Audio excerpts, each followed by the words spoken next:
All right, good evening and welcome to Fixing the Nation. A nation is not just fixed by concrete and steel, but by the strength of its institutions, the integrity of its elections, and the quality of its governance. Tonight, we're not just looking at politics, we are taking a deep and critical diagnostic look at the very heart of our nation, the state of Sierra Leone's democracy. We do so at a pivotal moment, over 2 years now since the contentious 2023 general elections. The dust has not settled, and the political landscape remains deeply fractured. The official results were accepted by some and rejected by others. We have a government moving forward with its agenda and an opposition that questions its legitimacy. Now, the questions before us are urgent. One, is our democracy maturing or is it regressing? Two, is the will of the people truly reflected in our governance and amidst rising cost and national challenges? Are our leaders working for the people or against each other? Now, to grapple with these difficult questions, I have been joined by two politicians from the ruling Sierra Leone People's Party. I have Moses Selu Mambu, the party's newly elected National Publicity Secretary, a man who knows both sides of the divide, having been a vocal civil society activist before taking up this crucial role as the party's chief defender. And from the main opposition, APC, I have Honorable Abdul Karim Ahmed Kamara, Member of Parliament for Cambia District. He serves as the chief whip for the party in Parliament, a known and outspoken critic of this administration, who has been relentless in holding the government to account from the well of Parliament and on various social media fora. I must at this point have to quickly welcome these gentlemen with me, who are here with me. So let me just quickly welcome Moses. Good evening and welcome to Fixing the Nation. Thank you very much, and good evening, viewers. Abdul Karim, good evening and welcome to Fixing the Nation. Thank you very much. Thank you very much, gentlemen. Yes. Thank you very much, gentlemen. And I quickly just have to apologize to our viewers for starting a little bit late. But let me pivot on this. Now, beyond the politics of the ballot box, ordinary Sierra Leoneans are dealing with the high cost of living, unemployment, and access to basic services.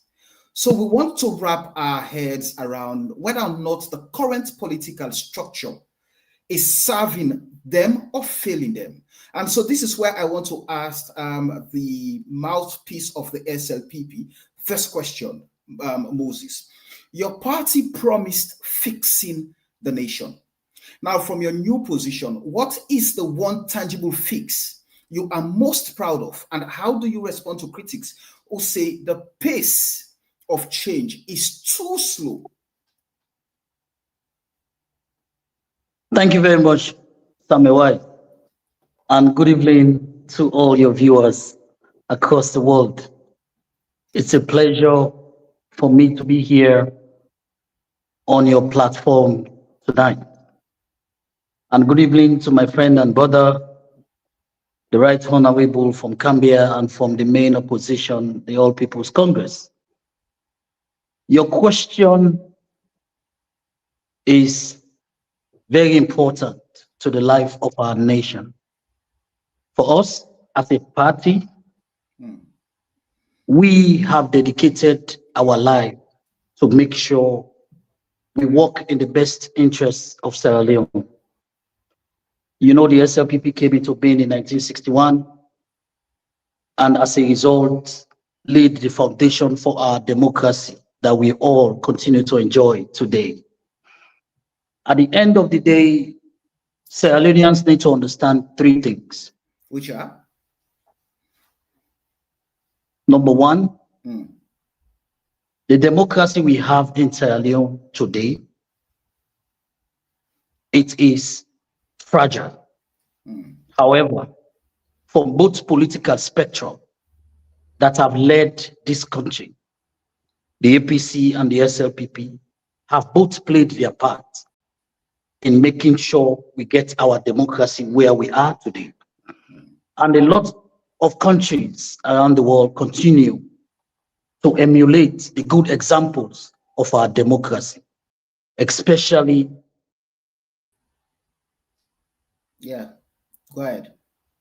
Especially the one that has to do with transfer of power. Since the end of our war, we have had democratic transition in Sierra Leone from one political party to another.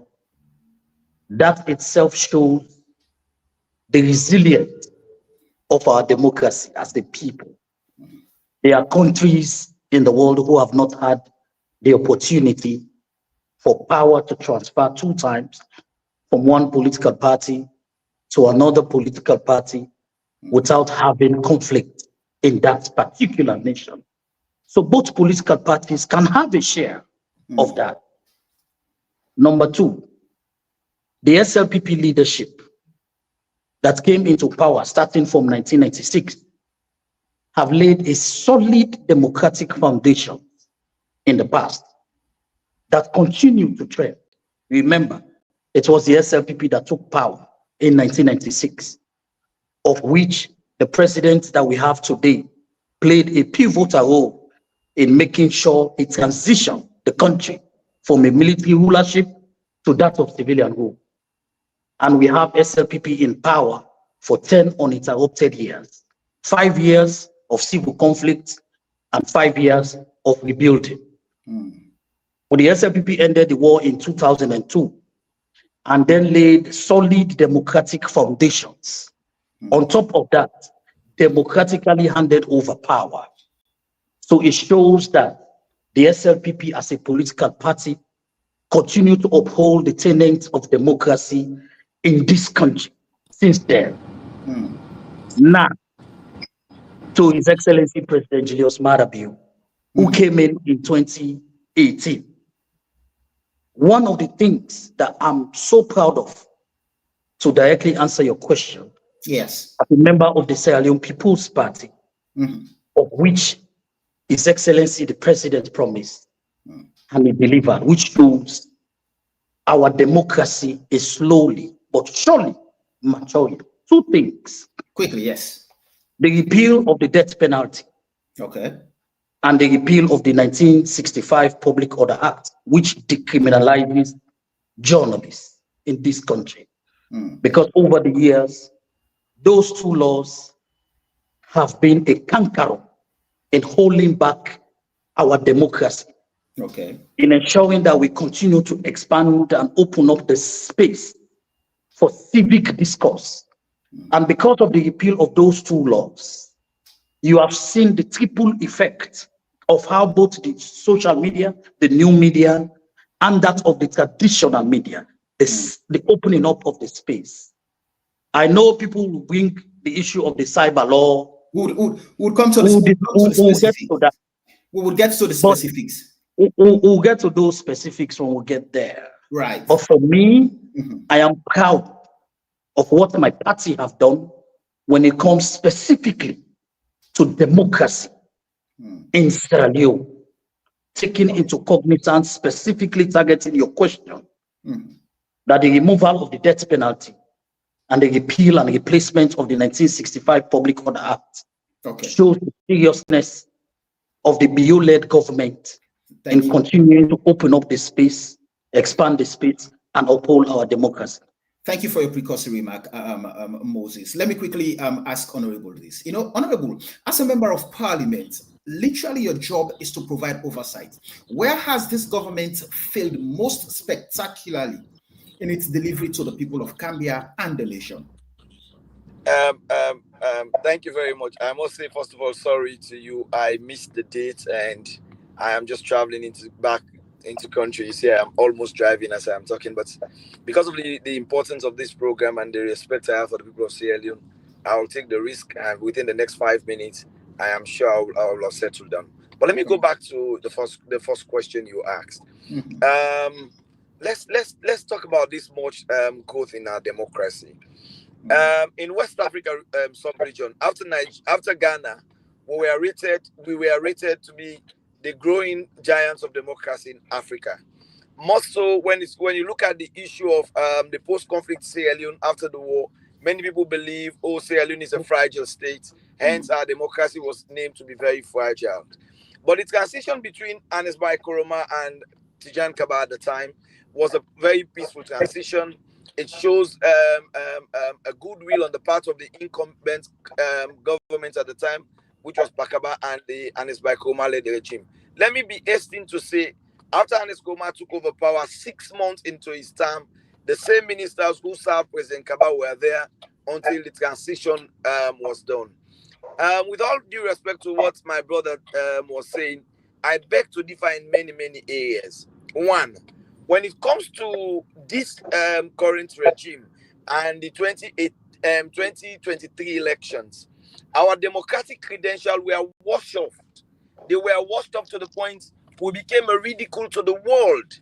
To be the only nation in the world that has conducted elections, even institutions around the world do not only cry down our democracy, but we became a laughing stock of democracy. So to say our democracy is going or is maturing, yes, we were on that track.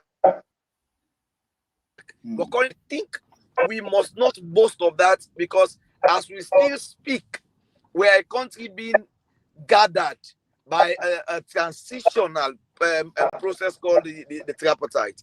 That is not good for democracy, and that is a clear indication to show our democracy was faulted in the 2023. Having said that, again, you cannot boast of democracy when you also remember how the transition between the APC and the SLPP was done. I was in Sierra Leone. Mambu was then not a politician, but he would have had some of these. Unfortunately, I'm sure the network is challenging there for Honorable AKK. So whilst we continue to have him here, Moses is here. So Moses, now I know you've mentioned critical areas that you think now, as the chief defender of the SLPP, you are so proud of. You mentioned the expulsion of the criminal aspect of the 1965 Public Order Act. You mentioned the fact that as a nation we're able to abolish the death penalty. But let's quickly narrow it down to socioeconomic issues. You've talked about how those laws have broadened the civic space for wider participation, including the media, both old and new media, to perform without hindrance. Now, with that said, I would love to quickly take you back to a very recent incident involving Thomas Dixon. But I think we continue to struggle with Honorable Ver because of his network. With Thomas Dixon, he was invited, though the argument is that, no, of course, it was taken by a company and not a government, but the very institution that investigates is a state institution, the CID. And according to Thomas, that case was being investigated by the Independent Media Commission. So do you see that as a facade that the space is really not being widened for civic participation? So before I get to that, Honorable made 2 points that I want to clarify for your viewers and listeners to follow suit. Now, our 2023 election had no problem at all.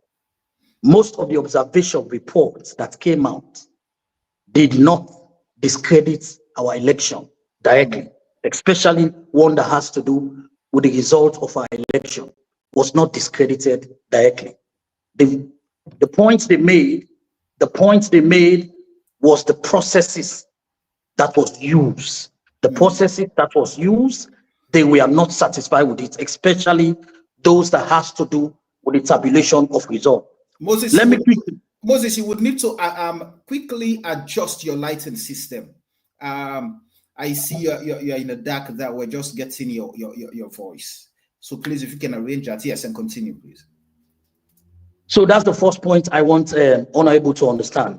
The second point is, under President Bio, our democratic credentials have gained international recognition in two aspects.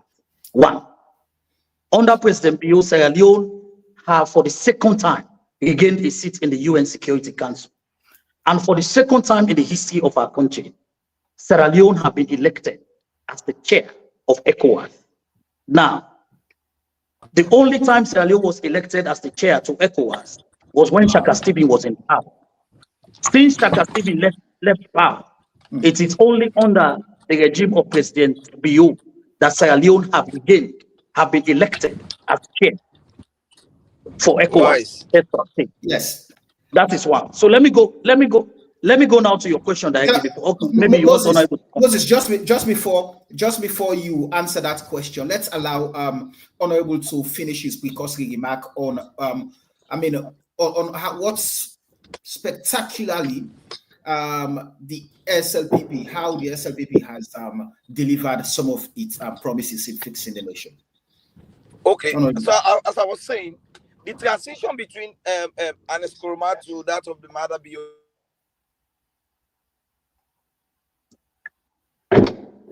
Before you had are you getting me? Go ahead, we're getting you. Hello.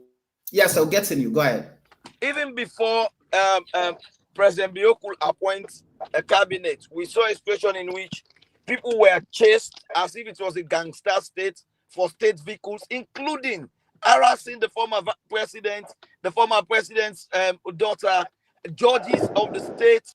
We saw ministers being harassed as if it was a jungle. So you cannot, in short transition, you cannot talk about democratic credentials being built by this regime. It's a mismatch. Again, come to talk about it. We've said in Ghana, when the opposition won the majority in parliament, the ruling government did not twist using the judiciary to get a lead in democracy. In Sierra Leone, the judiciary was used as a tool to ensure that's where we buried our democracy. So it is an abnormal for somebody to say under the Bio-led regime we've built our democratic credential. No, I will not accept that. Now let me come to the point. I have said the best way to rate President Bio, don't go to his campaign manifesto. If you do, you'll be doing the greatest injustice to him. And if you're going to rate him, if you rate him over 100 using the campaign manifesto, it will not score up to 5. But because I will use. But I was just going to ask, Honorable, if you say people should not rate President Julius Maada Bio on the party's manifesto, the plan he put forward while campaigning, I mean, that particular document contains everything he said he's going to do for the country. So should he not be judged by that particular document? I was saying, if you judge him based on that, on a rating of 100, it will score -5. But what I am saying, I am being just to him. He has done a bit of work. So what I will do is, I normally rate the president using the formula I will show the nation today. Just take the presidential address. Why am I using the presidential address? Because in the manifesto promises are not budgeted for. But in the presidential address, whatever the president gives in the presidential address is being budgeted for. You use it using the budgetary outlines to ministry, and you also use the audit report as the evaluation stage of what President Bio has achieved. If you have all of these documents together, then you rate President Bio, and you will know exactly that in not even in one of his promises has he achieved up to 10%. So the truth of the matter is, for us as opposition, And as a leader of parliament, I want to say what we've seen in Sierra Leone is a situation in which we've used the media, used enough of threats, muzzle citizens not to speak, and we think it is a comfort zone where everybody is okay. No. President Biya has not done anything for Sierra Leoneans. He has made pronouncements, but these pronouncements are yet to come to reality. That's where I'll start for now. And I would say if I am to rate him, yes. Honorable, quickly, when you submit that President Bill has done nothing, what would you say about the implementation of the free quality education? What would you say about the solar lights that the mouthpiece of State House, Mike Berewa, is saying that they've implemented? I mean, I have not verified it, but they've been installed in health facilities across the country, including the country's main referral hospital, Connaught, now having its own solar generating power for itself. So, I mean, we don't have that crisis of. So there are areas they've. The fight against corruption indices are there to show that that they're making progress. What would you say to those things? Okay, let me start with the free quality education. You know, I don't rate President Biya based on what people think. I rate him based on what he says himself, not what Mark Berewa will say on Facebook, not what the new spokesman will say. I rate President Biya on what he will say. Let's go back to free education. Go to the 2019 presidential speech. What did President Biya promise? One, he promised Sierra Leoneans that he would build a primary school in every section of this country. It will build a junior secondary school in every district kingdom headquarter. He promised it will build a senior secondary school in every kingdom headquarter or constituency. Go to the presidential speech. Has that been done? President Biya promised in his speech that he is going to provide uniform, books, textbooks. Has that been done? After 2019 to date, President Biya, in fact, the books that we are given were the books left behind by the APC on the Lewe Land project. After that to date, has President Biya given any textbook to any schools? In under the free quality education, President Biya promised that he is going to ensure the worst facility in schools are being updated to allow the girl child, even in a menstrual cycle, to go to school. Even the school that is very close to President Biya, which is in Tawai, do not have water, do not have wash facilities. Can you use this as a rating to prove that he has done well? People will tell you, oh, the numbers in the schools have increased. I'll tell you this. If you check the current statistics we have in schools, and in fact, even the government does not have a single statistics. They'll give you different statistics. They'll talk about the number of teachers they've employed. Samuel, I bet every Sierra Leonean to do an analysis, go to the Ministry of Finance and tell me how many teachers have retired from 2018 to date, and tell me how many teachers have been employed. It is a replacement. They have not employed no new teachers. They're just gathering the numbers and they replace them. If you call that an achievement in education, where you disallow students. Honorable. Can I land? Quickly. Go ahead. If you call that an achievement in a situation where students are being deprived, if you call free education an achievement where you pay 10 leones as a cost of education for a primary school child, and you pay 50 leones for a secondary school child, and you dare pay for your own child in a private school, let Mahmoud tell me which school is the president's daughter attending, because she is yet in a primary school. And let him tell me what is the president paying for her own daughter.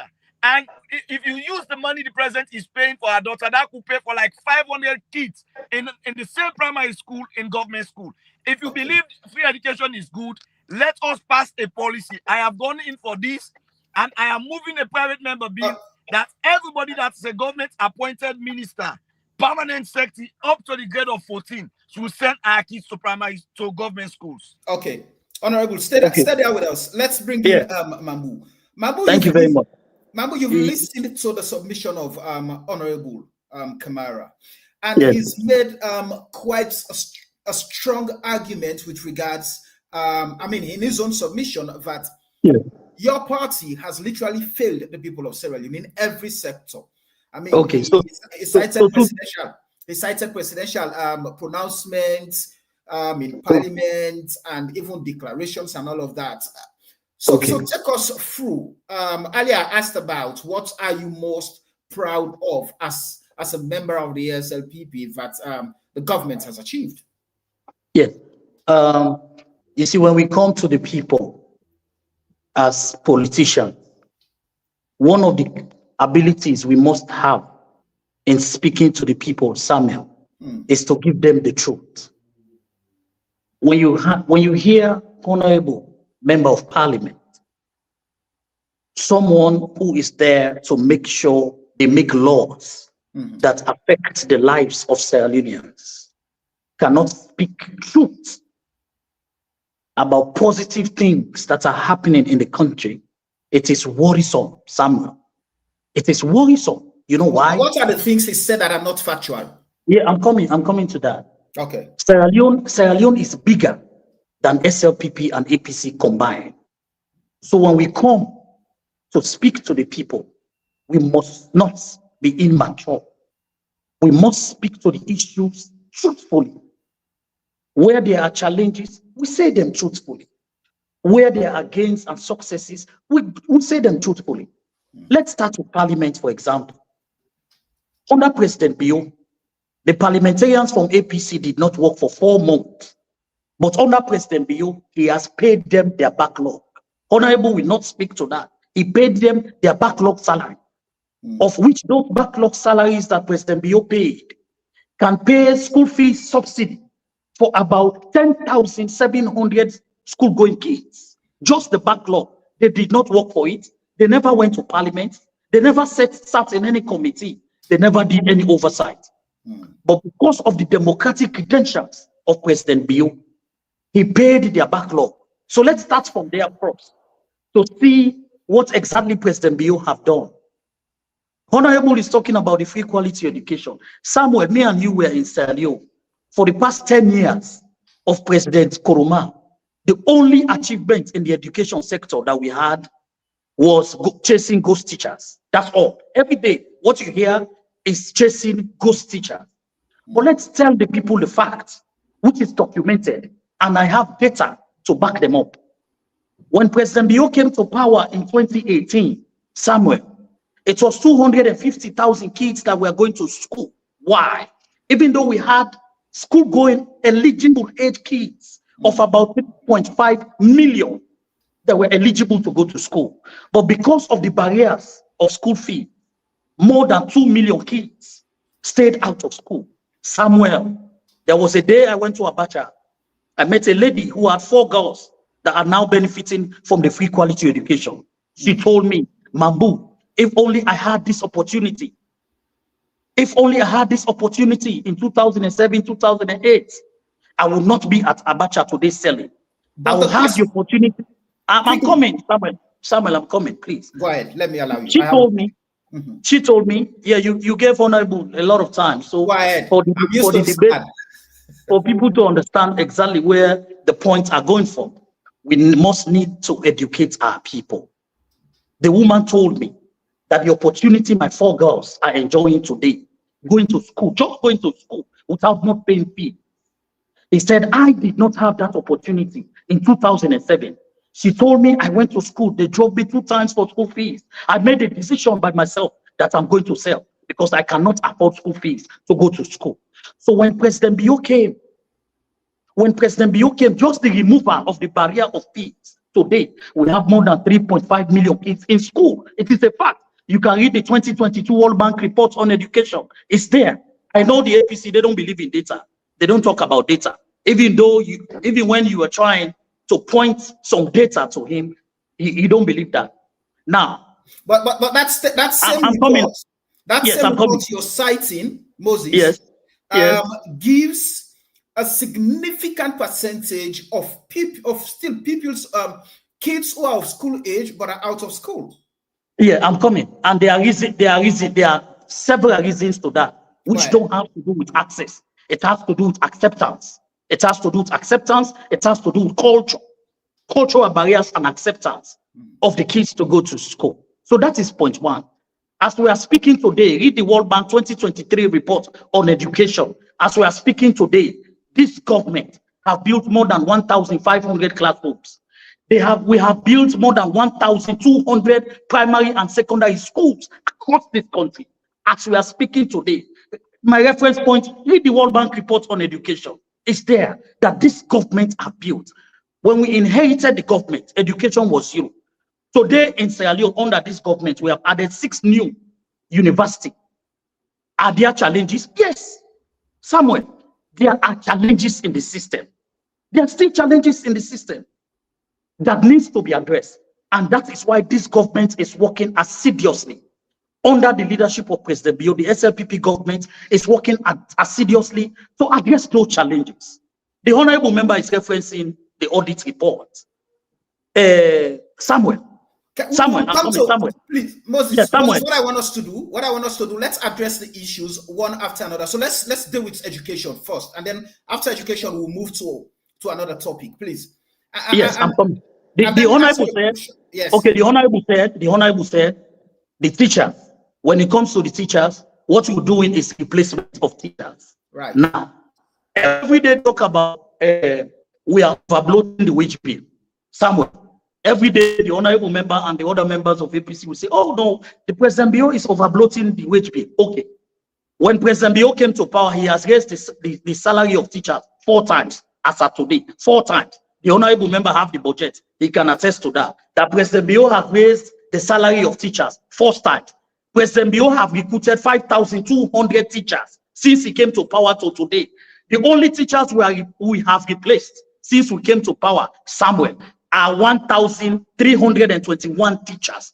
That is the only teachers, the number of teachers this government have replaced since we came to power. We have recruited more than 5,000 teachers, new teachers that are coming into the system new. In the area, I'll show you. In mathematics alone, this government have recruited 2,100 mathematics teachers across the board. In English language, we have recruited more than 800 teachers in English language. Samuel, what we are saying when it comes to education, when I talk about education, it is passionate. Now with the constitutional review, what President Bio is trying to do, which the honorable cannot tell you, President Bio is now pushing in the new constitutional review to make education a permanent right of citizens and not an opportunity. A permanent right in our constitution. Free quality education must now be in our new constitution, must now be a right of every Sierra Leonean child to go to school for free in our new constitution. It shows you 3 things, Samuel. I'm coming. It shows you 3 things. Number 1, the human capital development. No country can develop if we do not put human capital development at the center of the growth of that particular country.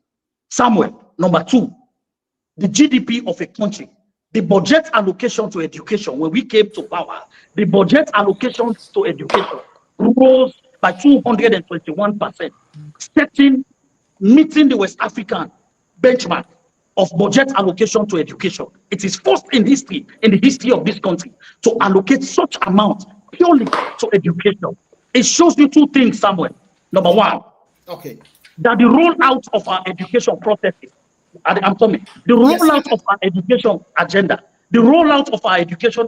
alone have saw the pass rates and access rates and pass rates combined rose from 110% to 425% we'll in come 7 years. We'll come to look at quality. Let me bring in Honorable. Honorable, you've listened to the submission of Moses. And Moses had made strong arguments about, unfortunately, Honorable is gone. I think Honorable is struggling there with the network or so. But so Moses, if you're following the Honorable, is one person who is saying for the kind of the percentage of our budget being allocated to education, we should not be in a position where the sector should be financially starved, where those we refer to as academic porters, the teachers, the lecturers, they should not be in a position to always undertake industrial strike action just so that they could get government attention for government to be paying subsidies. Is also submitted over time that, I mean, 10 Leone is what the government is paying per child as school subsidy. And what would that do for the children in school? Are these the kind of successes you're saying? Because given education is the single most ambitious project ever we have undertaken as a government, the free quality education. But with all that is happening around it, I mean, I know you want to respond to that, but let's give Honorable his bite. I will come with that same question to you, Moses, please. Let's give Honorable his bite. Honorable Moses has made strong arguments about the education sector. The fact that now the government of Sierra Leone has allocated 22% of the nation's budget to the sector. It shows commitment, it shows priority to human capital development, and it shows seriousness for the future of the country.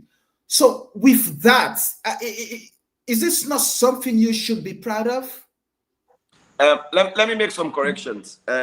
Firstly, I am here not to have a personal confrontation with Mambo. I'm laying the issues bare. Right. That is civility, and that helps our people to understand better. Right. So let me emphasize this, and let me also. I'm trying to change over my phone. Yeah. Right. Let me also say. Firstly, Moses talks about the payment of MPs. Moses, I am not an MP the day I take the oath of parliament. I am an MP the day I am elected. So, for example, in 2018, I was elected in March, and we started going to parliament in April.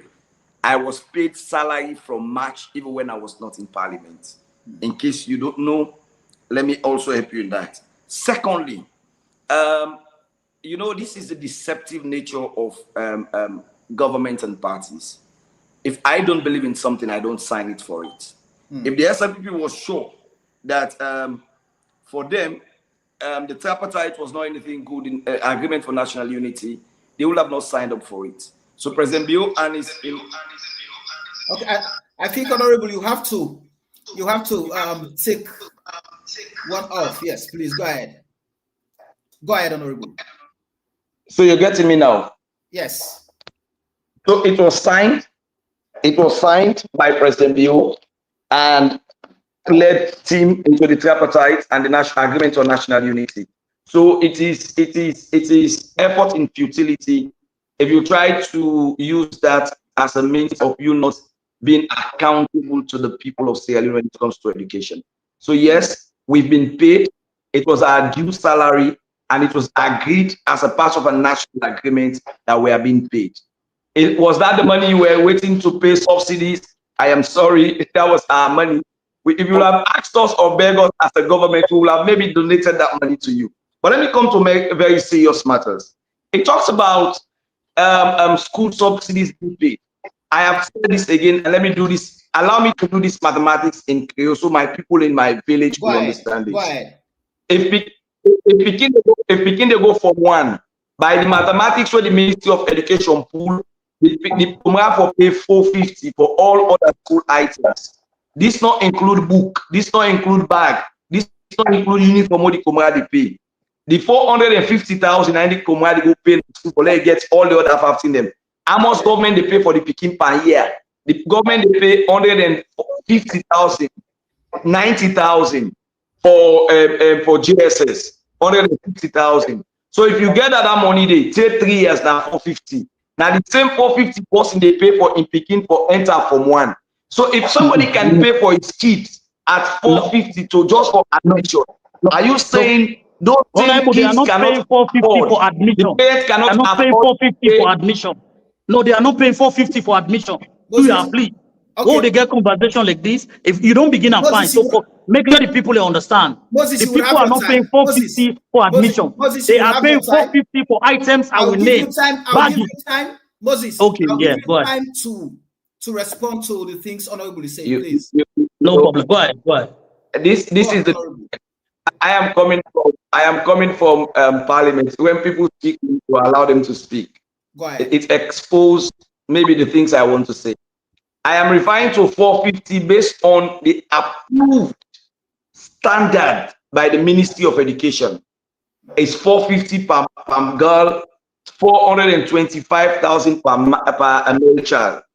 If you're paying this amount of money for your child to enter Form 1, is that same parent not able to pay 450? Can I land, please? Go ahead, Honorable, go ahead. Can that same parent not pay 450 in 3 years? There comes my first campaign in the last 1 month, that the government subsidy for education into secondary school is just minimal. Right. I have started from 2018 to date that government should allow a situation where they pay 300,000 per child a year. This would allow schools to fabricate furniture. This would allow schools in provincial areas to address the issue of teachers that are not on payroll. Matthew Samuel, the current situation of teachers in our country, if you want to employ teacher per student ratio, you need up to 120,000 teachers. This is far-fetched from the reality in the classroom, even when the President Bio-led regime is clamoring of employment of teachers. Therefore, schools in rural areas depend on school subsidy to maintain their teachers, maintain furniture, maintain the wash facility in those schools. If you pay minimal as 150, it could not address the issue. Again, the big question is, are they paying that money on time? According to the Minister of Education, according to the Minister of Education, in the current and in just the past government press release, he said this is the first time they are paying a complete school subsidy before the start of the academic year, meaning that in itself is alluding to the fact that the school education, the free quality education, is not effective when it comes to transferring monies from government to the schools. Mahmoud also talked about the issue of building schools. You know, I am a good researcher. Moses gave statistics as to how many new classrooms are built. Okay, let's don't even take the whole country. Mahmoud has the data. They always talk about data. If Mahmoud could tell me of any classroom built in the entire Cambia district, I'll go on here tomorrow morning and say President Bio is a champion of free education. The entire district. In fact, in my own chiefdom, apart from the school I am building a block in the entire, every school you see there that is new are built by either me, the MP, the councillors, or aspiring candidates, either for the APC or the SLPP. But Mambu and the Ministry of Education are doing injustice to us who are researchers by not publishing these schools where they are being built, which schools have this furniture. But Honorable, you're part of the government. You are part of the government. So if a school has been built by the member of parliament, who is a member, who's part of the government, the government's not trumpets that they've built classrooms all over? The honorable is sleeping. But let me help him out. Let me help the honorable out. Okay, let me say I am not just a member of parliament. I have also been a member of the education committee for 7 years. Year in, year out, we interact with the Ministry of Education. There is no part in the Ministry of Education report to Parliament that have shown where a school has been. We continue to struggle with the honorables. Yes, but Moses, you wanted to come in, but yes, but, you see, things honorable mentioned are pretty much clear. Yes, Samuel. Go ahead. You know, this is very disingenuous from the part of the honorable member of Parliament. How so? Who cannot clearly embed the fact that government is an inclusive process which involves international partners. For example, in Cambia, just in Cambia, World Vision have built more than 14 primary schools in Cambia district. I have the data right here with me. World Vision, you can check their website, just World Vision. That is a direct support to government. The I'm not Honorable saying said, that money came, I'm coming. That money came from the Ministry of Finance. I'm coming. For example. No, I'm coming. Please. No, let me land. Honorable, let me land. Honorable, hold on. Let me land. Moses. Honorable, wait. Honorable, hold on. Honorable, hold on. Moses. Yes. Honorable was speaking. Let's allow him. I'll give you your time, please. Just be noting these things down. I'll give you your time as much as I'm giving the honorable. Please go ahead. Okay.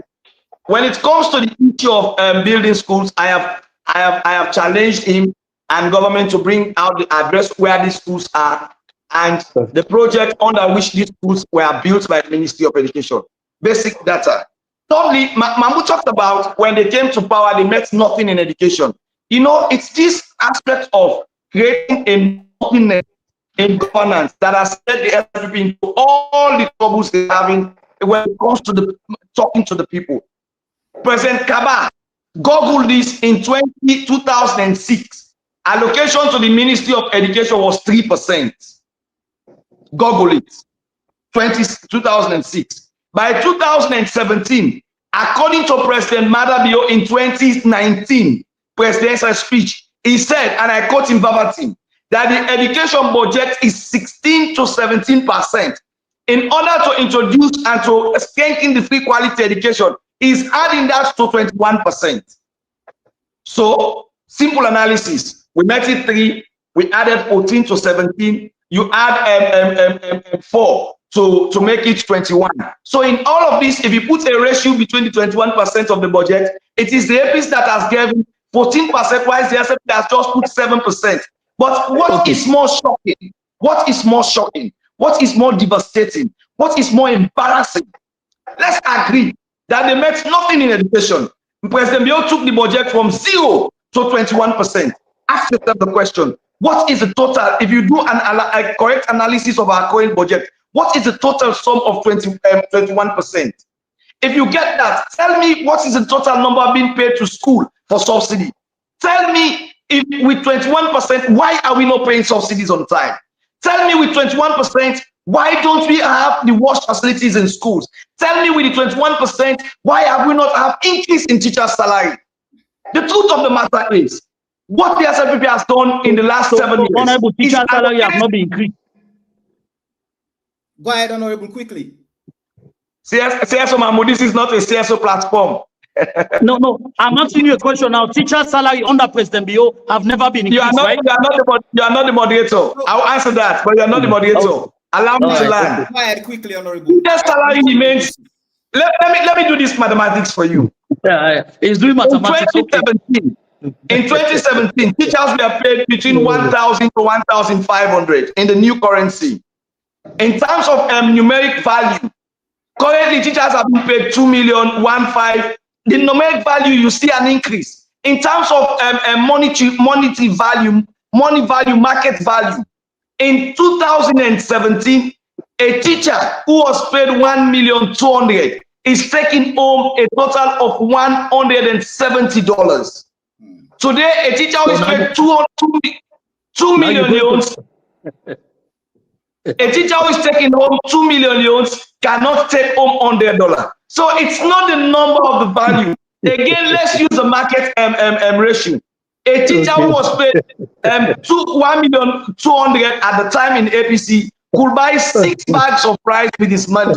Today, a teacher who is paid 2 million can only afford to buy 2 bags. So in terms of all of this, but let me come to what is shocking. Mahmoud talks about universities. He talks about universities. 6 new universities. You know, serious democracies and serious political parties across Africa do not see opposition or other political parties as their enemies, and they always acknowledge the steps they have made to ensure they build in democracy. Let me say this. All the 6 universities Mahmoud is talking about, I am the chairman water and sanitation. So I visited universities. I visited Anes Baikoma in Polokot campus. The entire campus is just named as Anes Baikoma University. Nothing has changed. If anything has changed, it has been depleted, it has been rendered useless. If you go to the university, that college we used to go, PLTC, when I was a student politician to campaign for news and other things, if you go there today, it's a ghost town. Take other institutions he is claiming. Milton Magai was an institution before President Bio came in. So renaming institutions into university, not adding any value to them, you call that a success? All right. Now, the common university you're talking about today. Okay, I remember when we were passing in the in Parliament, the MPs who were in Parliament before then came to Parliament and said this was part of the ECOWAS agreement, and they are happy to come today to see this. You know, Mabu, Sierra Leone was not built when SLP came to power. Right. The moment SLP started to understand that the APC has good footprints. We've spent too much time on education. And Moses, let me reply to Samuel, please. Hold on, Moses. I'll give you your time to respond. I'll give you a time to respond to the things Honorable Kamara has mentioned. But just so I know, I mean, the 2028 elections are coming, and we want to do the political goal scoring against each other. But what I would also want to suggest is some of these problems we know, but how do we fix some of them? We have to be very much deliberate, because we're talking about fixing the nation. We should be able now to give step-by-step solution to some of these challenges. And we quickly need to move away from education. But let me allow you, Moses. Please. Let me just round up a few things that he said. You see, the Honorable is pretending to be smart, but he's not. You see, sometimes politicians will take the knowledge of Sierra Leoneans for granted. We don't know that Sierra Leoneans following what's happening every day. This is the first time in the history of Sierra Leone that government have had a collective bargaining agreement with the SLTU. The Honorable will expand, will tell the people what a collective bargaining agreement is. It has never happened when it comes to increment of salary for teachers. This government have increased the salary of teachers 4 times. The Honorable is playing politics with it, but I want Sierra Leoneans to understand. We inherited an economy in austerity. When we came to power just in 2019, when we removed the economy from austerity, we are about to shoot up. Our economy, according to World Bank and IMF, was projected in 2018 to 2019, projected to grow by 4.1%. In 2019 to 2020, we were hit with the biggest global crisis in the whole world, which is the COVID, which chopped up all the gains, all the projection of the economy. We saw inflation to shoot up to where it is today. That notwithstanding, this government, the Honorable did not mention that.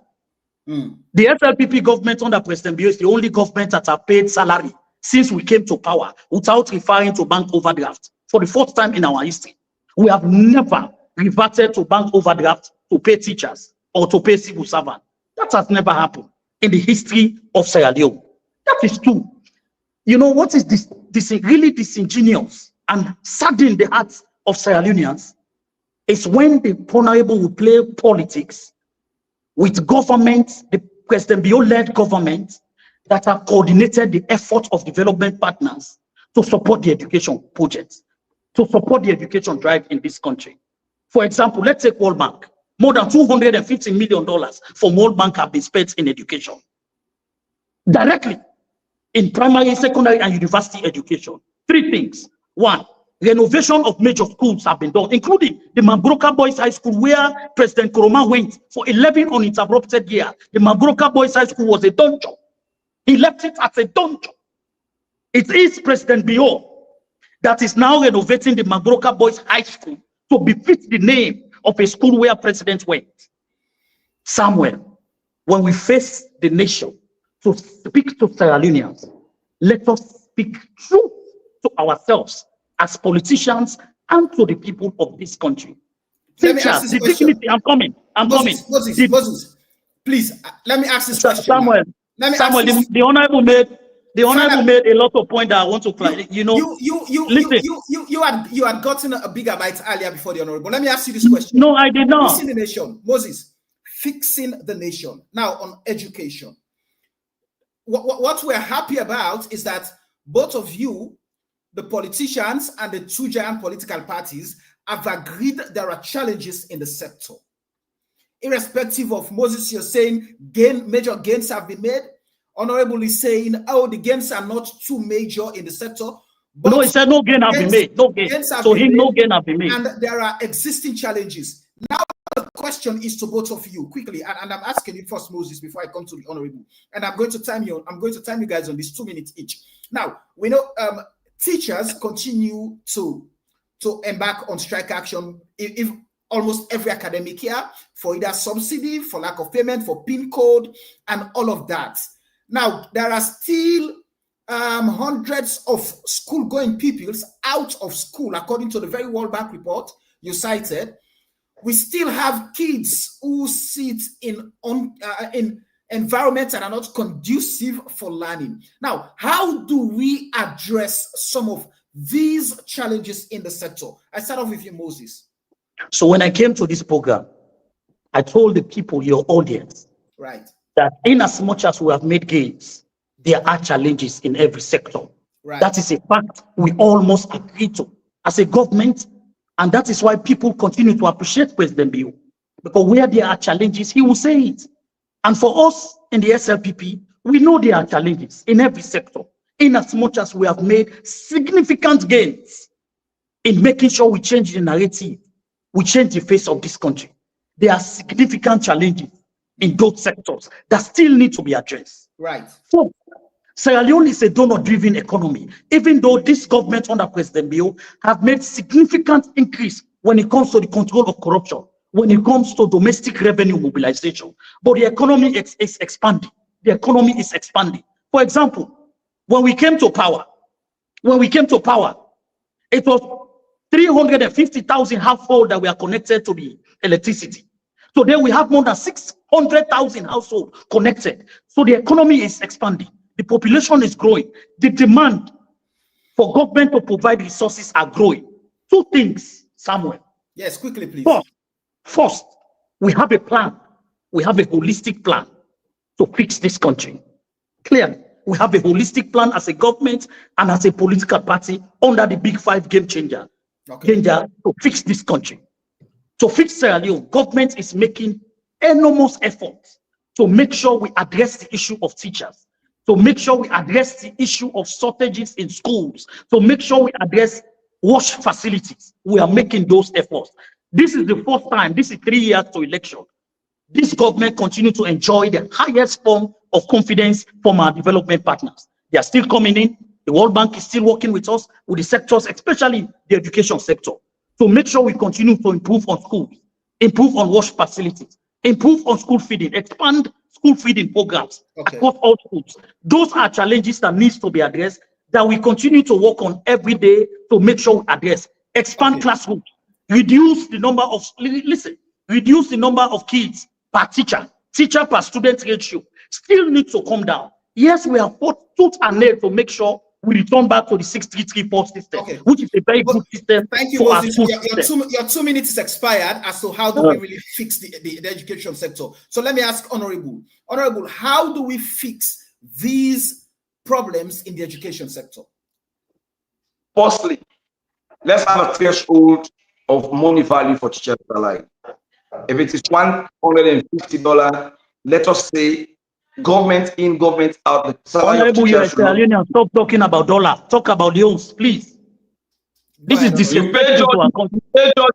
You pay judges salary rent based on dollar. You pay rent of ministers based on dollar. You pay rent of MPs based on dollar rate. So when I speak, I know what I'm saying. Go ahead. Wait for me. I am saying the basic salary of a teacher, the minimum should not be less than $150, no matter who is in power. Resolution number 1. Resolution number 2. All students from primary to secondary, the subsidy per child must not be less than $300,000 leones. Simple. In areas where you have had to reach areas where you find it difficult to have teachers, the Ministry of Education and the Ministry of Defense, specifically the military and the police, should come together and have a joint communique to have educated military officers to send to add to rich communities to serve as teachers in those areas, thereby supplementing the gap of teachers to students in the remote areas. In 2019, the entire Bo City was only exchanging 2 teachers in chemistry. It tells you how depleting the education is when it comes to the STEM in secondary school. Thirdly, my recommendation number 3, that the Ministry of Finance and government should tell us step by step the 21% they are allocating, where at what is it going for? Let's know who is responsible to make chairs, furniture in school. Thirdly, we must also have a zero tolerance to giving entry fees to students who are going into Form 1. If I am to pay 450,000 euros when government is only paying for me 150, the equivalent in the cost is not still reducing the burden on parents. Even in the United States of America, there are schools where people go, they wear bare clothes to their schools. If that could reduce the burden on parents when it comes to, we must take deliberate steps. In the area of textbooks, I am also saying that government should stop importing textbooks. We have the whole government printing. Let's have the government printing put constantly in printing government textbooks. The gap in importing and paying foreign. Oh my God! I wish to have people on education. Thank you, Honorable. And gentlemen, thank you. We are moving on away from education. Let's now look at one of the most fundamental areas that many people will tell you. I mean, the economy. Now, the government, according to rankings, according to statistics, now our inflation rate is at a single digit, at 7%. Now, the 7.9. The exchange rate. 7.9. Okay. The exchange rate now has been stable for a very long time. Now, with different reports coming in, it appears that the government is on the right track with reports coming out. And that is why I would want to ask Honorable Kamara, what's your assessment on the state of the economy? I'm not getting you. Come again. What's your assessment on the state of the economy? You know, sometimes I find it difficult. It pains me when people politicize the things that affect our people. You know, I gave a blind eye to Mambu when he was talking about austerity. But one thing educated people in this nation, they played with the intent of our people to the extent they don't know the people are also listening to us. What is austerity basically? Austerity is cutting down on government expenditure, government excesses to address major issues where the country is being affected. Take for example, Samuel White. It is unjust, it is inhuman, it is wickedness to have a government that is so heartless. At a time like this, when we are grappling with Kush, ravaging the country, yet still you allocate only 1 billion oleos to the agency that deals with drugs. But you have the guts to allocate over 30 to 60 billion to the chief minister's office. So in serious countries, because Kush and drug is a menace that needs to be addressed immediately, what you do is you cut down expenditures in other areas to address the more pressing issues. It is also a situation in which you have like the Ministry of Education starting to pay schools. The local government have just tried. They are just trying to pay some councils. Remember, from January, it's the year starts from January to where we are today. They have not paid local councils. It's only now that they are trying to put things together to ensure they give money to councils. In austerity is saying you cut down expenditures traveling. If people are at all going to travel to represent the country, they fly on normal ticket, not business class and first class. You don't have a situation in which the president use a private jet that is being rented in thousands and millions of leones. That is what austerity is. If austerity in that context is what the APC did when there was Ebola and there was a drop in the price of iron ore to cushion the economy, if that is what you call a fail in the economic policy, I remain to be APC, and I'm proud of APC for that. Secondly, quickly, Honorable, let's learn from that. You just mentioned the issue of austerity, and I could still recall under the APC, and I just want to share. I just want you to share that experience with us. Under the APC, the former president declared a state of 22 austerity programs, 22 of them. Now, and that was in a bid to save about 309 billion at the time from recurrent expenditure. Now, until to where I'm sitting, I'm not aware of whether or not a Leone was saved, because it was never made public whether it was saved or not. But how do we look at ways to save the economy of Sierra Leone? Let me tell you what is funny in the current dispensation of. I know Mambu is not going to quote IMF and World Bank in this, because the 2025 report of IMF and World Bank is so damning on government. But let me allow him to come with his reports, then I'll smash him on that like a tennis ball. Let me go to the current trend of our economy. You know, Sierra Leone is the only country where the Ministry of Finance will tell you inflation is dropping. When inflation drops, there are certain basic economics variables that goes down. Go to Ghana. When inflation drops just by 9%, guess what happens? The dollar dropped drastically. In Sierra Leone, when you talk about inflation, imagine our inflation. In Ghana, it's just by 9%. In Sierra Leone, they say inflation has dropped from 50 to 9.7. They are celebrating. But what the Minister of Inflation does in recent budget, he said the dollar remains stable. How did a dollar remain stable when inflation is coming down? How do you do that? Basic commodities in the market still remain the same price. You say inflation is dropping. I have listened to Mambu and other people saying, oh, the price of rice has moved from 8 to 900,000 to 600,000. Check the global price of rice in the world today. It has dropped even drastically more than what we are selling. So I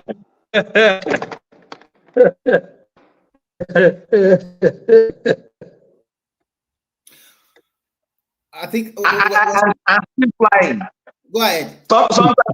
Sometimes let's respect the people that listen to us. Right. You know, they are senior citizens who wants to hear the opinion of political parties on certain sensitive issues. When we sit in platforms like this and we laugh, it's like we're saying the people who have spent their time and their megabytes to listen to us are not serious. So that's why I stopped. We are saying that we are deliberately lying to the people with intention to score political mark. That's what you're doing. That's exactly what you're doing. Mamu, so don't move the goalpost. Why I'm laughing is because you're lying to the people with confidence, and that's not right. Okay, Moses, let me end and comment. This is an academic platform. Please bear me. And the last time I had somebody of your age telling somebody is lying was when my child was learning how to speak. You know, that's disrespectful. I can't tell somebody you're lying. Right. Let's respect each other. So if you say inflation has dropped drastically, but the variables are still constant as they are, you ask yourself the question. In fact, the budget, it is interesting to note that the budget the Minister of Finance read in Parliament was almost an austerity budget, because it drastically cuts in other areas. And he told us clearly that because the reports of World Bank and IMF against the country and the current expenditure pattern of the country is affecting the budgetary allocations, they cut down the Ministry of Agriculture budget. This is the flagship project of the president. it was cut down by almost 70%. But again, let's come to think about it. If you are in a buoyant economy, basic economics 101, why is it you're not able to meet the financial obligation to the schools? Why is it you're not being able to meet the drug feasibility in the hospitals? Why is it that you cannot pay contractors to clean the toilets in the hospital? Okay. So the truth is, you cannot say I am rich when you cannot feed yourself. Let me bring in Moses.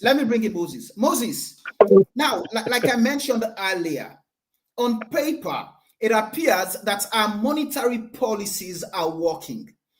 Whether or not our fiscal policies are working, because we are more of a consumption economy than a production one.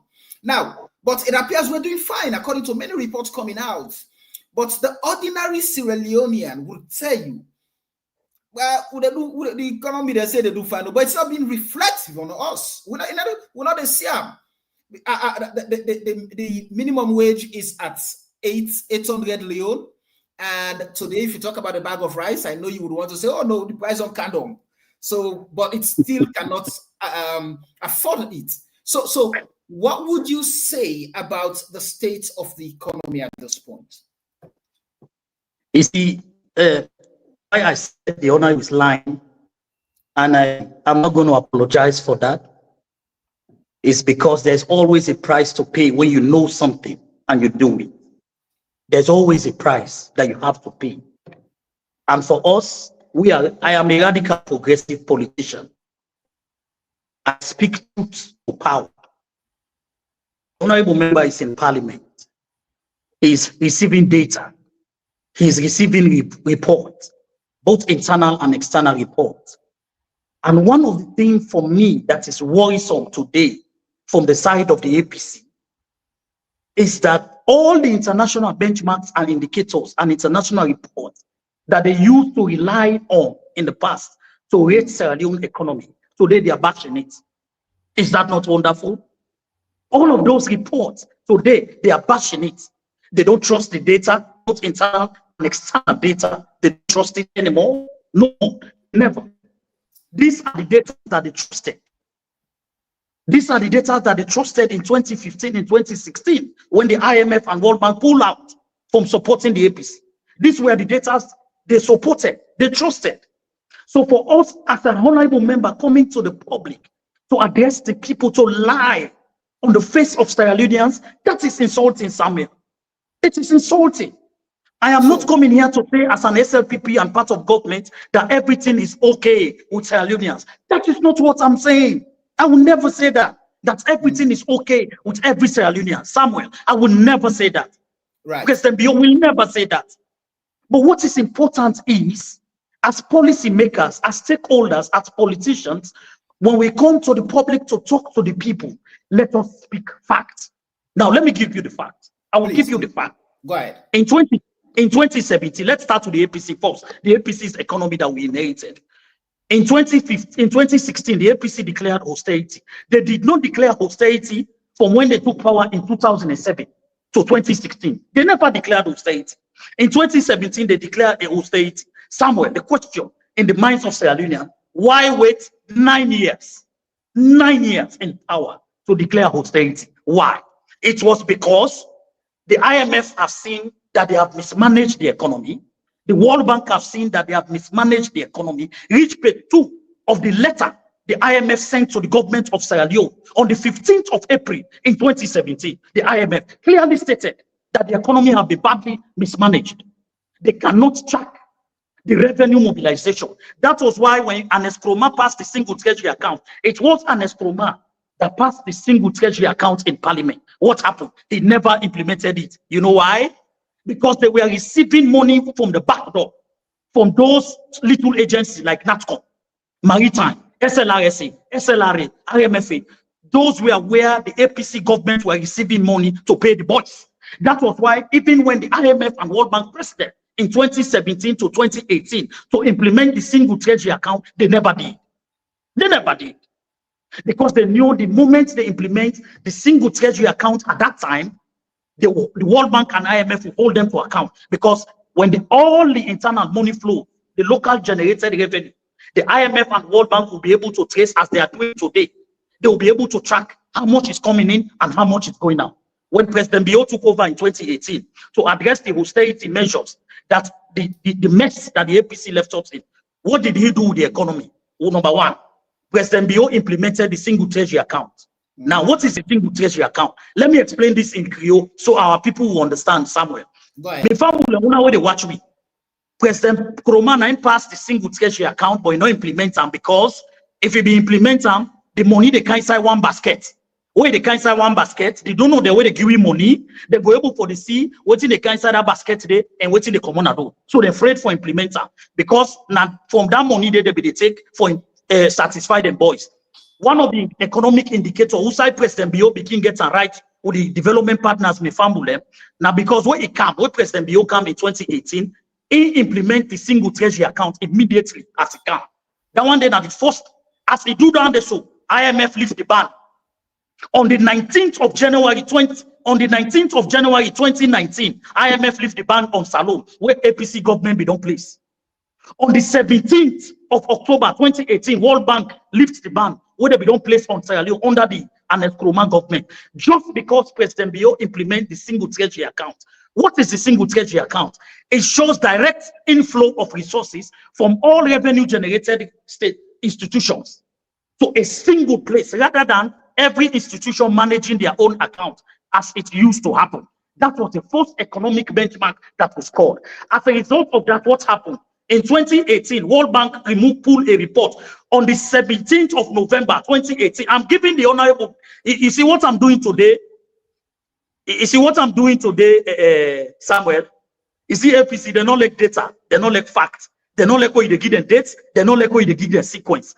Because their support base is not as educated as you may want them to be. So what they can do, now like what they say, all mankind side. So they can just move on. They don't believe in data and data. Now, what happened? Because President Bio implemented the single treasury account, what happened? World Bank projected our economy to grow by 4.5% in 2019. Now, by the time we're getting to 2019, what happened? We are hit by coronavirus. You see, coronavirus is something that the only time we have seen such like coronavirus is what happened in Spanish flu in 1935 that came. That is the only virus you can closely associate with the coronavirus that hit not only the World Bank, the IMF, it disrupted every economic activity. Samuel, I'm building the base. You see, what I'm doing, I'm building the base. The Honorable have disingenuously misled the debate when it comes to the economy. Now, let's come to the hard facts now. Let's come to the hard facts, to the economy. Now, we are hit by coronavirus. Our exchange rate went up. Our inflation went right up. We went as far as 54%. Our inflation went as far as 54%. When inflation went up during the Ebola virus, the APC never recovered from it. Never recovered from it. They never recovered. In fact, that was the time they led us to austerity because they were not able to recover. In 3 years of coronavirus, President Bio-led governments have been able to recover this economy. I can show you clear indicators. Moses, read the word. I can show you clear indicators. Let me show you indicators now. Moses, yes, Moses. Now, we don't have time, so let me ask you this question. Now, let's look at, for example, I mean, the World Bank report you've been citing. Let's look at the risk of fiscal overruns and debt sustainability. Now, so I'm coming there. The World Bank is warning that persistent fiscal overruns threaten both fiscal and debt sustainability. And there is what they refer to as excessive spending beyond budgeted limits that has been a recurring issue. Okay, let me answer that. The IMF report similarly notes that. So no, the IMF report have not noted that. What the IMF report is saying is that government should be cautious. You see, when these development partners use terms, we must not be hasty to define those terms. Instead, government should be cautious on how we address fiscal policies and law. Mind you, Sierra Leone have been just approved a few months ago for the under the extended credit facility for IMF. What do you see as the most critical challenges in the economy right now of Sierra Leone, Moses? The most critical challenge was what we inherited in servicing the domestic and foreign debt. the trillions of domestic and foreign debt that the APC left with us that we have serviced. Yes, we have increased on those debts because the economy have expanded. The demand for services have increased, and those services that those resources we have pumped into the economy have yielded fruit. Let me take you to the WFP report. Read the WFP report on the state of hunger in Sierra Leone. Few weeks ago, it came out. What did the WFP say? 39%, because of the investment the government of Sierra Leone under President Bio have done in agriculture. 39% of the rice WFP is now buying to feed refugees and address other areas have been procured in country. 10%, Sierra Leone have reduced on 10% of rice that we are now importing in this country. We have reduced 10%. And according to World Bank, we are projected to reduce more 21% by 2025, late in 2025 in the new harvest. That shows a direct economic indicators that we are making progress. Few months ago, rice was 1.3 million. So the rice is 620,000. It shows you that the economy is making progress. We have not only recovered from the economic downtrend caused by the coronavirus. We are recovering prices of commodities too, based on the fiscal policy that this government has implemented. For example, price control on imports versus exports in this country. Today we have 6 major companies. The honorable was part of those that ratified. When you say price control, what do you mean? For example, CTC and all the other companies that used to import rice, we are importing it based on their own set prices in the past, and that was a problem we inherited. With the intervention of IMF, World Bank, Ministry of Trade, and State House, we have been able to stabilize prices of how importers, we call it the black price. We have now stimulated the black price of how they buy rice overseas and how the cost they associated to it to import those rice in country. That have stabilized the price and have resulted in prices of basic commodities falling down. Today, Honorable will agree with me that under President Bio's government, we have 6 major production companies today, including export of oil for the first time in this country, production of iron ore in country. Honorable will agree. I was in Parliament when we went to ratify the iron ore factory. Honorable was sitting right there. I didn't know whether he collected a few thousands. I will not speak to that. That is just for anyway, he's my friend. But he was right in the well of Parliament when we went to ratify some of those bills of the factories, the production factories Sierra Leone now have. If the output of those productions that have resulted in creating more than 3,000 jobs as we speak, those outputs, if they continue the way they are growing, I can assure you that prices of commodities, our GDP will continue to grow in 2025 and that of 2026. Two things are responsible. You see, I would allow you to say those 2 things quickly, and I'll come to Honorable. And I'm sure you are my very good friend. You will not play the time card again with me because you'll be playing it. No, I will not. Go ahead. You see, two things are responsible. People talk about President Bio fly. President Bio flies a lot. But the investment, the returns in the investment of the president's flying, where supersedes of the money we spend for the president to fly. And that is directly showing on our economic outlook today. Is everything okay in Sierra Leone? No. We still need to bring down the prices of commodities, especially basic commodities. Prices of those basic commodities still need to come down. Are there indicators that they will come down? Yes, because the indicators have already started showing and the confidence of the development partners is still there. So when I sit with a honorable member of parliament who make legislation, who provide oversight, sit in front of the public, the whole world, to lie in the face of the effort this government have made to recover this economy. When they spent 11 uninterrupted years, they never recovered from the Ebola economy. They never recovered from it until we inherited it from it. Just quickly, Moses, the government described the economy that you inherited as one that was in intensive care. In just a single word, how would you describe the economy right now?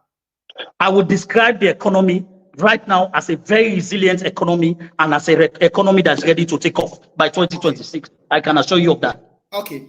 Honorable, you've listened to the submission of Moses. I mean, several areas talks about production, the reduction in the importation of rice to the country because of homegrown, and how WFP is now also supporting farmers by buying the rice they produce in country and all of that. And of course, prices of commodities are falling down. So it means the economy is doing well. It's reflecting on the lives of ordinary Sierra Leoneans.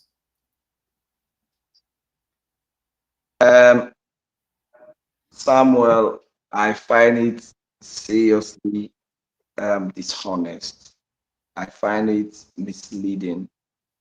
And there are certain things you don't play politics with. When you imagine to play politics with them, for some of us who have high integrity, I feel I'm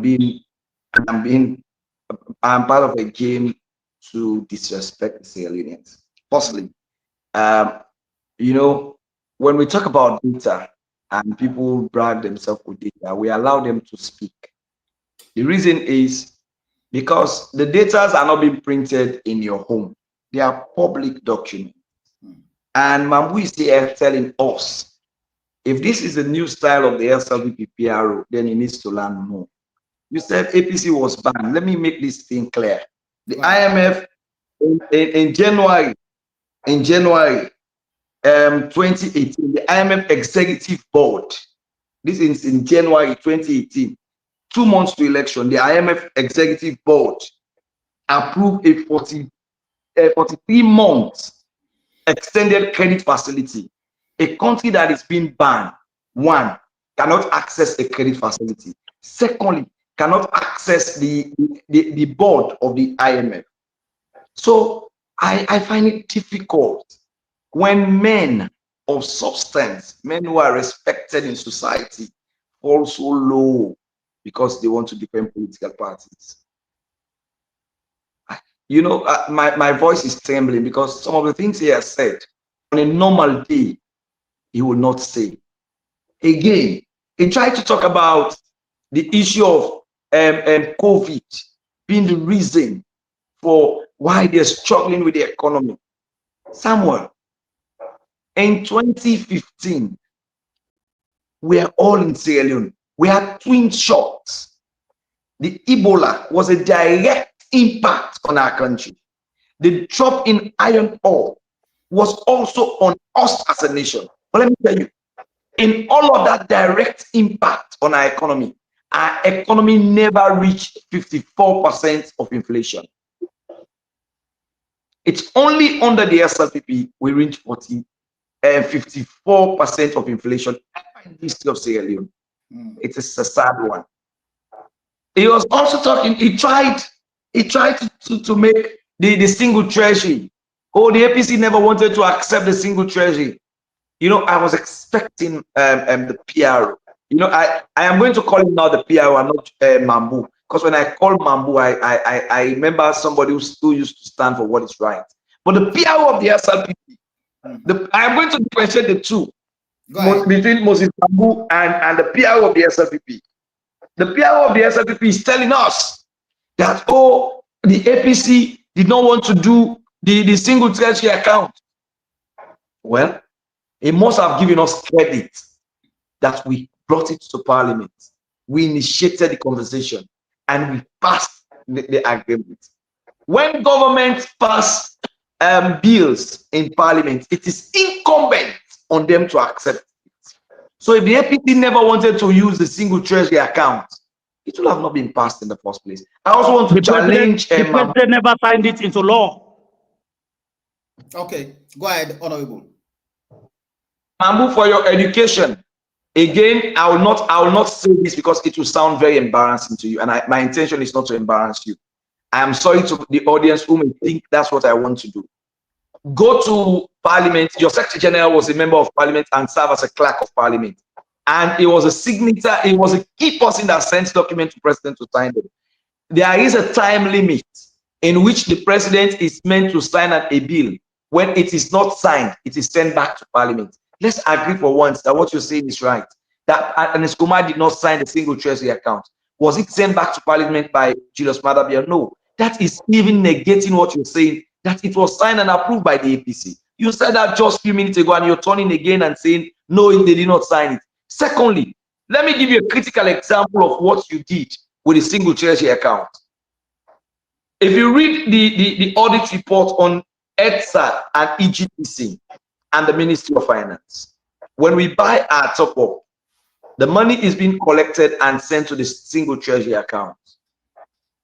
So ask yourself the question, why are we not paying the car power ship at the time and other major suppliers? Because when the money goes into the single treasury account, what they've expected to be doing was just using the money. And it comes to a time the car power ship has to give us notice of not paying as a government. So the single treasury account is a double-edged sword. If not managed well, will lead to crisis. And because we wanted to manage it well as a party and in governance at the time, we were doing all frantic efforts to study how you manage the double standards of having a single treasury account. No, so, that is not true. That is not true. Go ahead. Mambu, can you have respect for the moderator? You are not the moderator. When you speak, I mute my mic. Go ahead. I am itched to correct you when you make misinformations, but I respect the audience. Can you have that kind of respect for the audience, please? Go ahead, Honorable. This is not what we have gone. So, you had a single treasury account. The money for the energy sector was going there. So why were you not able to pay the suppliers? And if you read the audit report, it is saying EGTC, that are going directly into an agreement with the supplier. Now they pay the suppliers without recourse to EGTC. Why? So another point he tried to mention when he was talking about, Sierra Leoneans are not quick to forget. Mamu was not a politician then, quote unquote. He was not a politician then when the SLPP came in power in 2018. Though he claimed to have had a membership of the SLPP for over 15 years ago. But as far as we are concerned, we know you were not a politician. When the SLPP came to power, what they did was every month they will come to the public and tell us what NIA has collected. It was all over the place for 6 months. Oh, we've collected this billion. We've collected this billion. All of a sudden, the transparent president and the government went their malice with them. Not ever tell we in the kinds. Some of these financial disciplines and financial points that have been made are very important for our democracy. And they are very important when you talk about the economy. To a point that today, Mambu is talking about reduction in prices. Okay, let's imagine.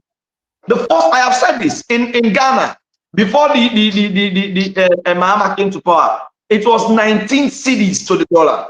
Because the economy is booming, inflation has dropped. So there's about 9 to 10 cedis a dollar. So again, most of the commodities in Africa are being regulated by the dollarization. So if you are having a very good economy and you're telling me that even for 2 years now, after the last elections, the dollar remains the same and in the back as 2.4 million euros. Okay. If you ask yourself the question, are you being bold to the fact? But let's go to, please permit me, if you have time. Go ahead. You wanted to ask another question. No, you wanted to ask another question. Let me allow you to ask me the other question. The question, gentlemen, I want to ask now is wrapping up on this particular sector, the economy. Clearly, there are challenges with the sector. Clearly, both of you have agreed that there are challenges. Moving forward. No, we have also agreed that there have been progress.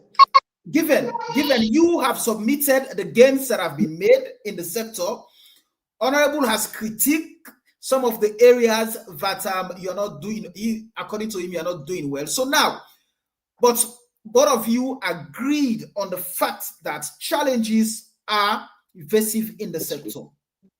The question now is, moving forward, how do we address the challenges in the sector to ensuring that when Sori goes to work, or when Sori graduates, for example, there is work. When Sori graduates, the question is, when Sori graduates, there is a job available for Sori, and the pay would be able to allow Sori live a dignified life, takes care of his family, and all of that. How should we address those challenges? Okay, let me start with a recommendation. Right. You know, one, in the area of our finances, if you read the audit report, it's very clear. In 2023 and the performance audit of 2025 negates what my brother is saying. One, all withholding taxes collected by government institutions, 80% of government institutions at that time did not pay withholding tax,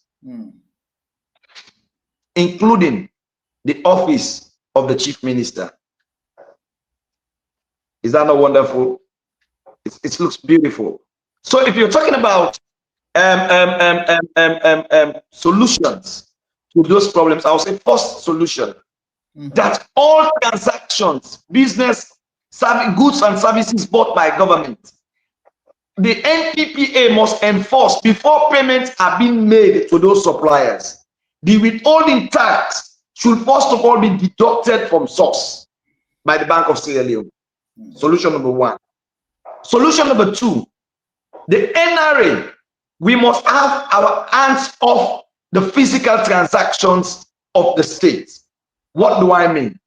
People paying for taxes through the NRA must do so not just through the banks, but there must be automated system which tells you what you need to pay for what commodities, and the money should go directly to the banks. Yeah, hands off our money. Because what we see today is a looting scheme by this government. Thirdly, I am also saying to the government that another system they need to put in place when it comes to the GST. Majority of the people around selling not give GST taxes, and we've passed a law in this country in which you, the buyer, if you buy and you don't collect your tax, your GST tax, if you are being found wanting, you pay a huge sum of money. What we lose in just GST as a country in a year is more than what we need to even upkeep the free quality education and a better health facilities. So I am saying we need to have a system in which we buy machines. The machines we supply must not also always depend on solar, on battery, and on power. We must also modernize our systems to ensure that every shop that sells is able to give GST. Because I am saying, if you read year in, year out, in fact, recently as in 2023 audit, even the judiciary was also drawing of not paying monies back to the state. This is a no-go area. When it comes to implementation of projects, my brother was talking about agriculture. Let me say this. In the Ministry of Agriculture from 2018 to date, this is why we keep asking the questions, where is the production of rice being done in this country? Because the first cash that was sent into Tomabom, the case ended in the ACC.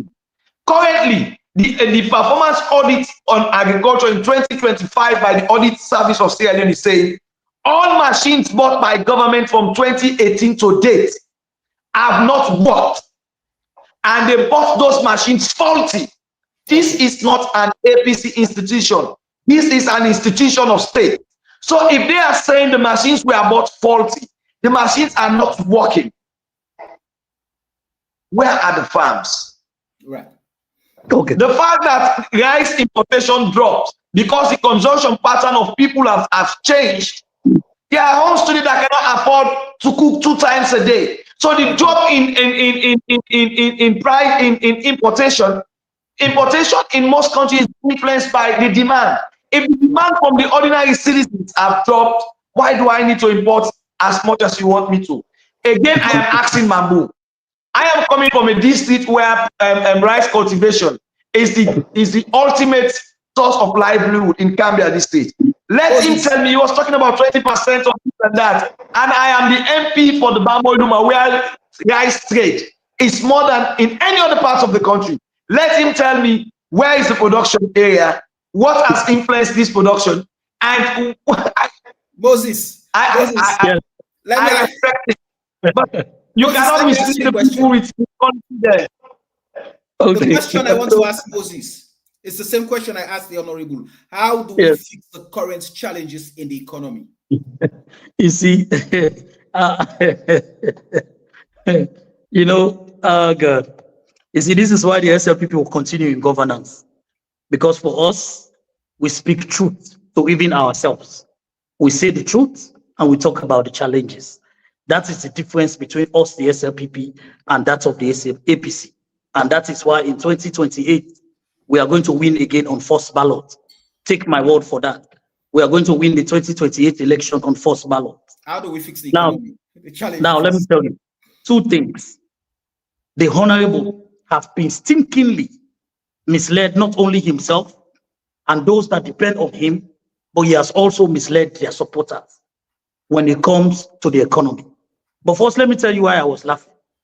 It's when the Honorable said the consumption of citizen consuming rights have dropped. Afrobarometer report of 2024 shows that the only commodity Sierra Leoneans consume at 95% rate is rice. It has never dropped. Never, and it will never. Sierra Leone is one of the few countries on earth, even if you eat all kind eats, Samuel, you eat all kind eats for the day. If you don't eat rest, somebody go say, but me, I know it's nothing from where they clean. Why? Because that person did not eat rest. So it is disingenuous for me to play politics when the economy is doing better. When inflation is coming down, prices of rice are falling. You cannot hide that. The prices of rice are falling because of the economic outlook, the initiatives, the fiscal policies and initiatives of the BO-led government. That is a fact, Honorable. You cannot hide around it. Because the most consumable basic commodity in Sierra Leone that is consumed by 95% of Sierra Leoneans is rice. You cannot shy away from that, Honorable. Let us don't play politics. You yourself said it. Let us don't play politics with things that has to do with the lives of the people. Because at the end of the day, we'll go back to the polls and ask them for mandates. And I'm pretty sure people are seeing, Sierra Leoneans are seeing what is happening. Few months ago, they noticed that rice was 1.3 million. Today, they go to the same shop for the same rice. They see that the rice is 600, 620 per bag. Sierra Leoneans ask them, say, what is going on? What is happening? This is the first time they are seeing something goes up and then it comes back down. When an Eskroma took power, the prices of petrol per gallon was 3,500. When he left power, he left a gallon of petrol 35,000. Because 5 liters makes up a gallon. I know he will say 6,000 per liter, but he knows when an Eskroma took power, we are doing we are buying petrol by gallon, not by liter. It was them that transformed it to liter. So if you check 5 liters per gallon, they left petrol at 30,000 per gallon. That's they left. Now, solution. This government is on track to not only revamp this economy as we are doing today, Samuel, but to bring back the confidence of citizens into this economy. What we are doing currently, we are currently transforming Sierra Leone economy into an industrialized economy, into a production economy. Look at what is happening at John Obi. Through a 15 million grant by the Chinese, we are building the biggest fish harbor in West Africa by the Chinese. It's going on right now. The Honorable knows about it in John Obi. That will bring about $450 million into this economy by 2026. That is what we're talking about. It will create more than 1,600 jobs for not only localities of John Obi, but Sierra Leoneans around the world. That is what we are talking about. So what needs to happen? 3 things. Number 1 is for this government to stay focused and go in line with advice from IMF, World Bank, EU, and other development partners that are tracking progress in our economy. Because mind you, no man is an island. No man stands alone. So we must continue to get the confidence of our development partners, the World Bank, the IMF.